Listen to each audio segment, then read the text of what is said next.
Welcome back, everybody. Today, we're going deep Yeah. into the world of unconscious communication. Yeah. You know, Really fascinating stuff. it is. And we're going to be looking specifically at how hypnotherapists can use it Yeah. to better understand their clients Right. and, maybe even accelerate therapy. Absolutely. So we're talking about like those subtle cues, those hidden processes Yeah. that reveal what's really going on beneath the surface. It's really challenging how we traditionally think about, the hypnotic interview. Okay. Instead of just gathering information, we're looking at how that interview Right. can actually be used to subtly guide the client into a trance state. Yeah.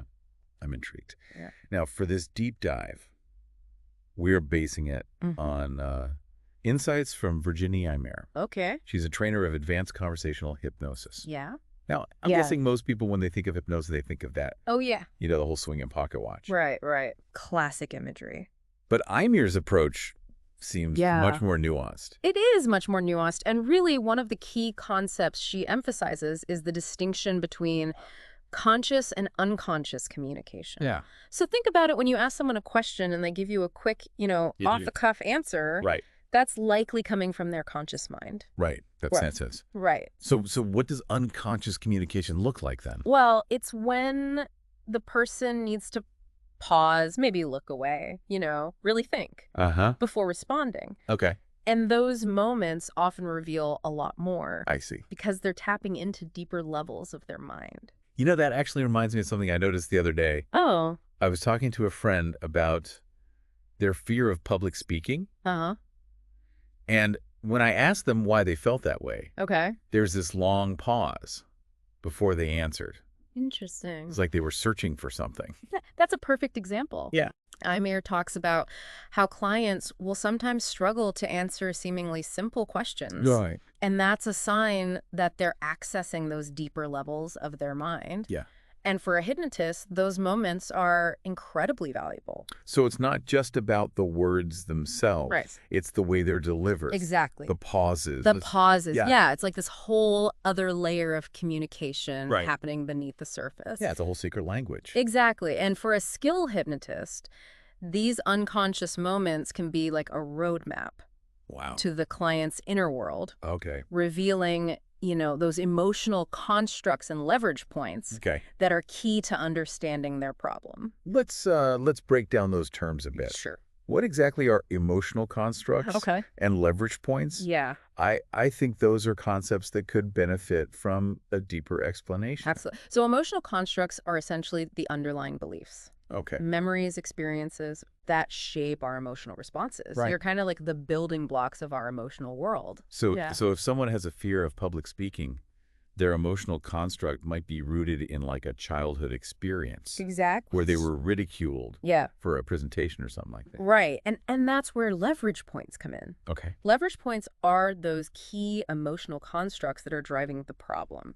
So in that public speaking example, the leverage point might be Yeah. that specific childhood memory, Could be. maybe like a deep-seated belief Right. that they're not good enough. Exactly. And by identifying those leverage points through the client's unconscious communication, the hypnotist can then use very specific techniques to help them shift those beliefs Right. and ultimately overcome their fear. That's fascinating. So essentially, the hypnotist is using the interview itself Yeah.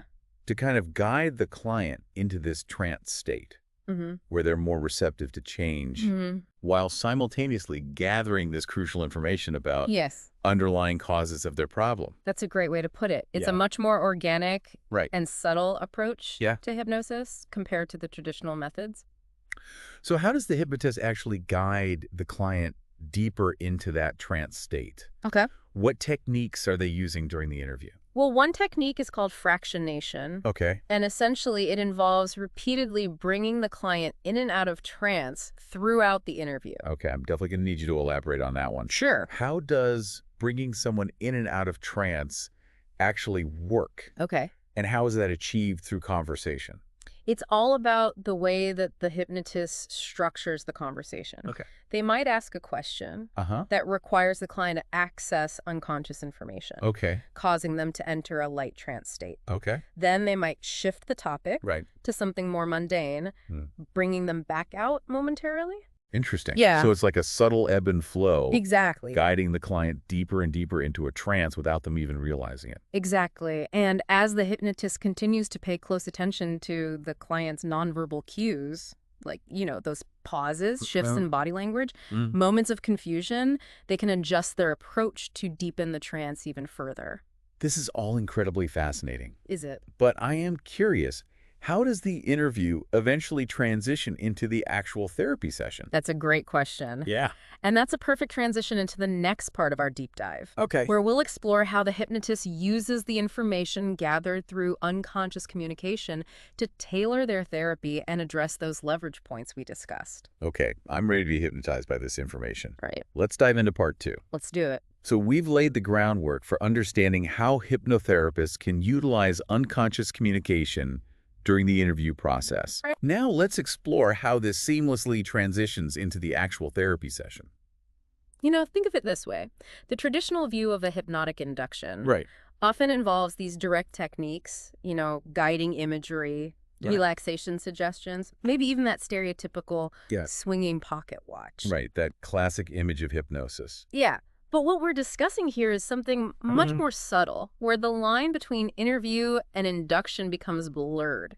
With Eymere's approach, the conversation itself is the tool for inducing a trance. Great. So by focusing on questions that elicit unconscious communication, the hypnotist is gently guiding the client into a deeper state of receptivity. Exactly. So instead of a clear break between information gathering and therapy, it's more of a gradual shift. Exactly. As the client delves into those deeper levels of their mind, Okay. they naturally enter a trance state. Right. This is where the real therapeutic work can begin.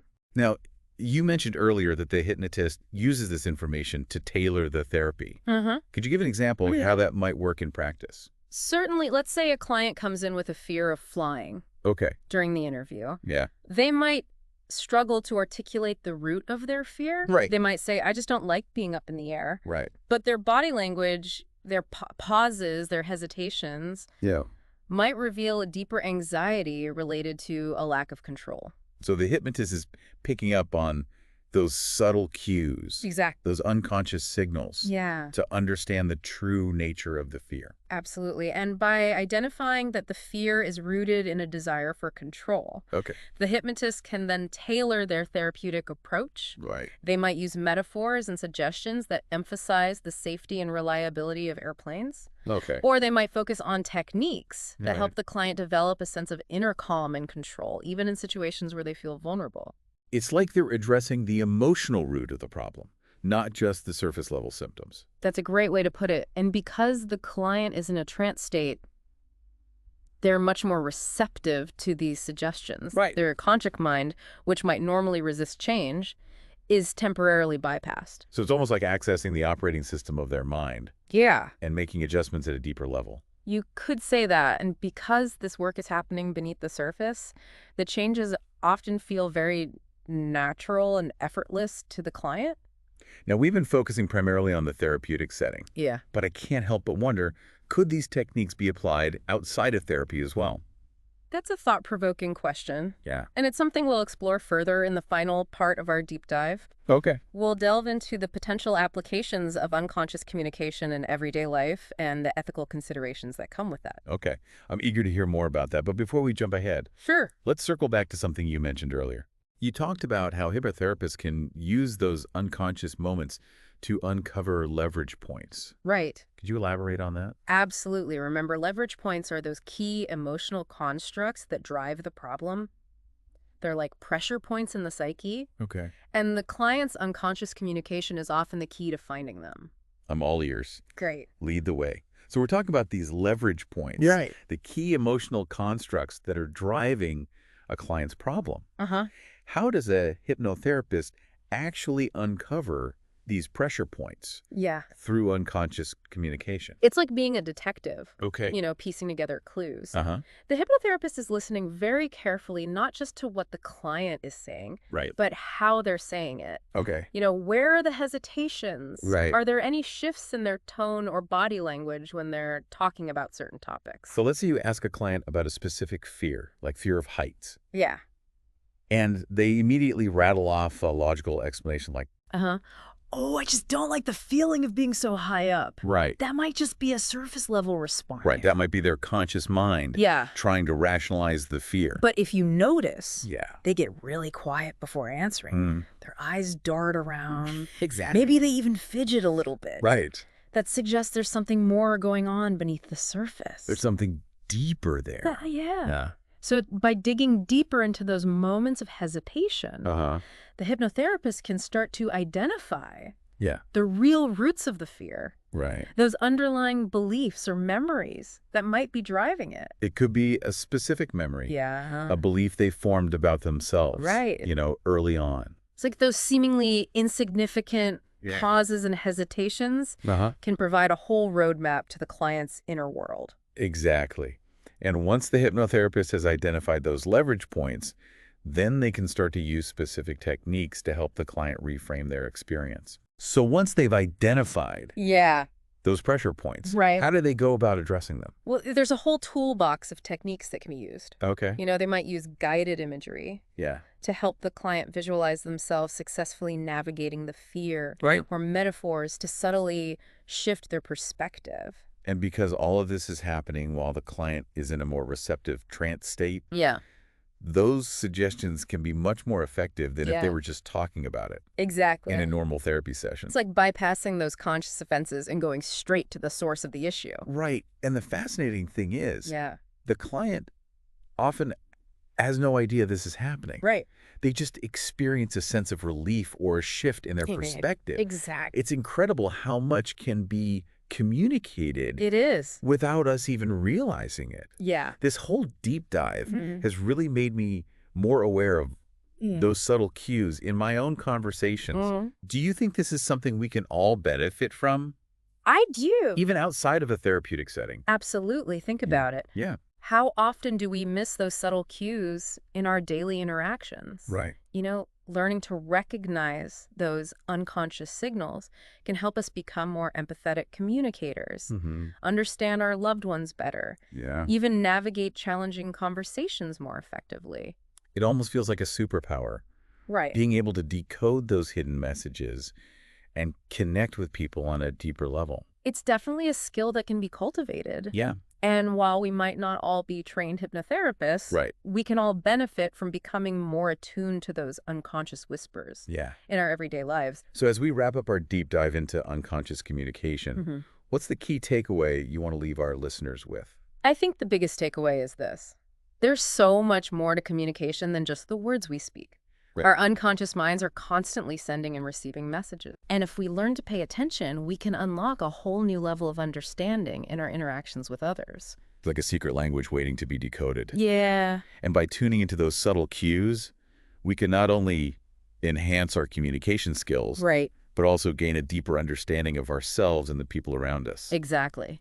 So the next time you're in a conversation, listen closely. Okay. You might be surprised by what you discover. Great advice. Thanks for joining me on this deep dive. My pleasure. And until next time, happy listening, everyone.